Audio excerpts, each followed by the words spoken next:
বরগুনার তালতলী উপজেলার স্বতন্ত্র ইবতেদায়ী মাদ্রাসার বিরুদ্ধে সম্প্রতি বিভিন্ন সংবাদপত্রে বিভ্রান্তিকর সংবাদ প্রকাশের প্রতিবাদে ২৪ মার্চ উপজেলা মডেল মসজিদের সামনে ১ ঘণ্টাব্যাপী মানববন্ধন কর্মসূচি পালন করেছেন মাদ্রাসা শিক্ষকরা।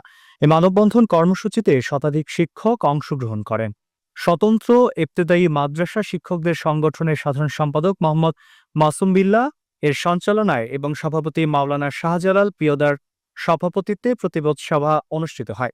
বক্তারা বলেন, আমরা বহু বছর ধরে বিনা বেতনে স্বতন্ত্র ইবতেদায়ী মাদ্রাসার শিক্ষকতা করে আসছি।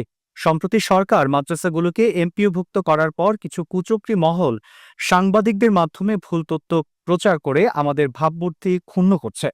আমরা এ ধরনের বিভ্রান্তি এবং অসত্য সংবাদ প্রচারের তীব্র প্রতিবাদ জানাই। এ সময় তারা দাবি করেন, মাদ্রাসার শিক্ষকরা সমাজে শিক্ষার বিস্তার ও শিক্ষার্থীদের উন্নত ভবিষ্যৎ গড়তে কাজ করে যাচ্ছেন এবং তাদের প্রতি এমন অবিচারের শেষ হওয়া উচিত।